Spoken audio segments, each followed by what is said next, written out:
Hello children, welcome back to a new session.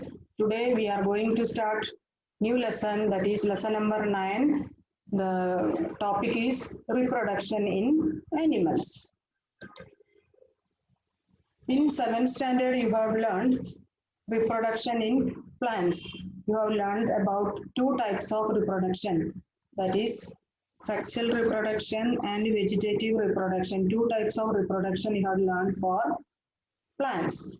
In this lesson, we are going to learn about reproduction in animals.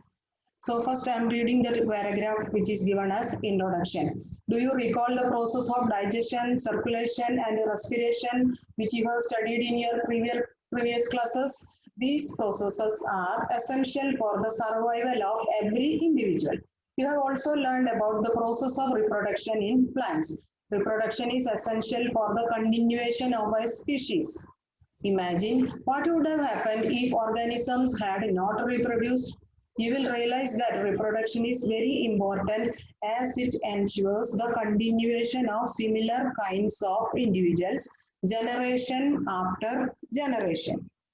We know that all living things ultimately die.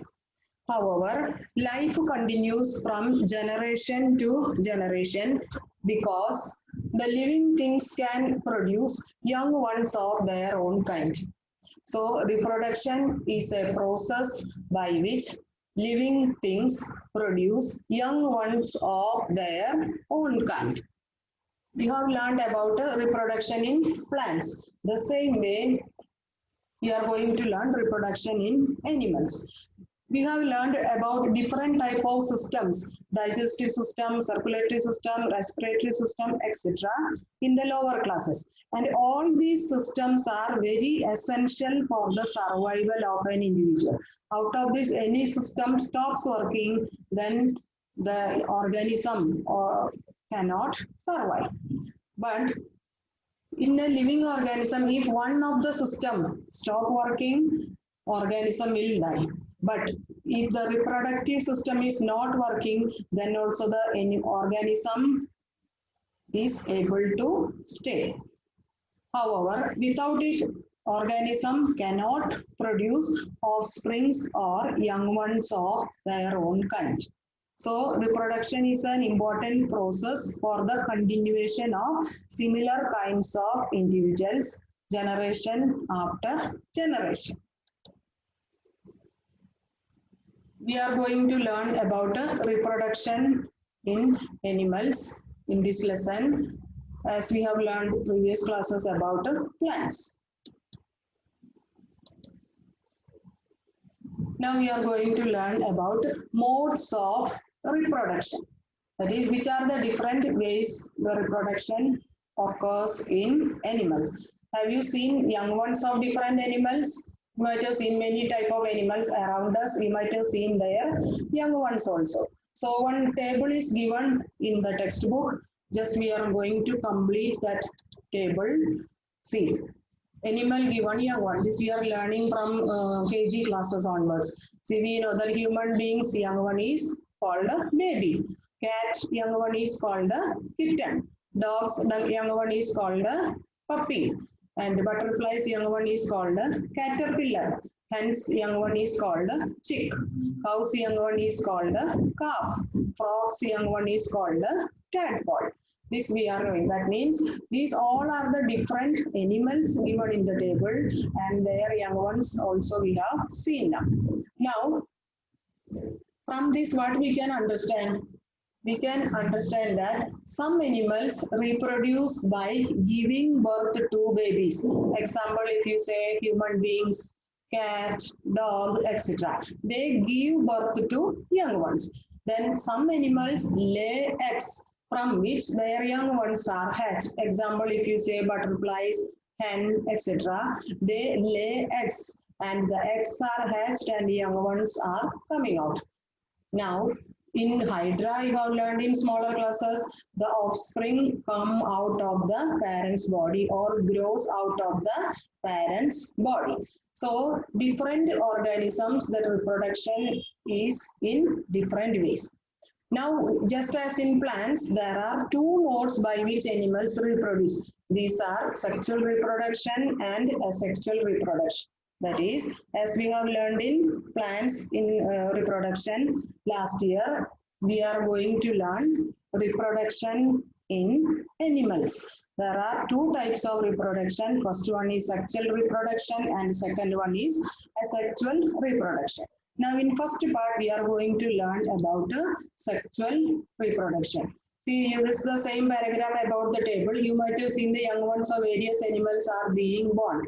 Now, can you tell how chicks and caterpillars are born? We know they are born from eggs. And how kittens and puppies are born? They are giving birth to young ones.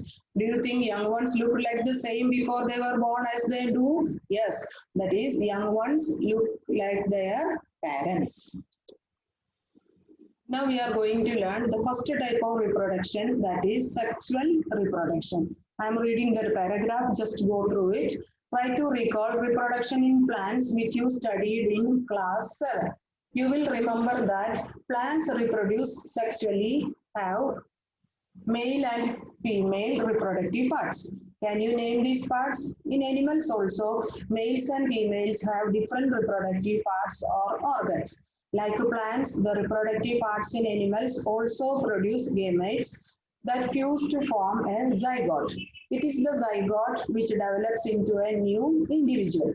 This type of reproduction, beginning from the fusion of male and female gametes, is called the sexual reproduction.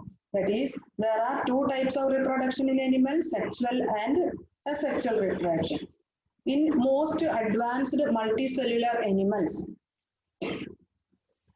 such as mammals, reproduce by method of sexual reproduction.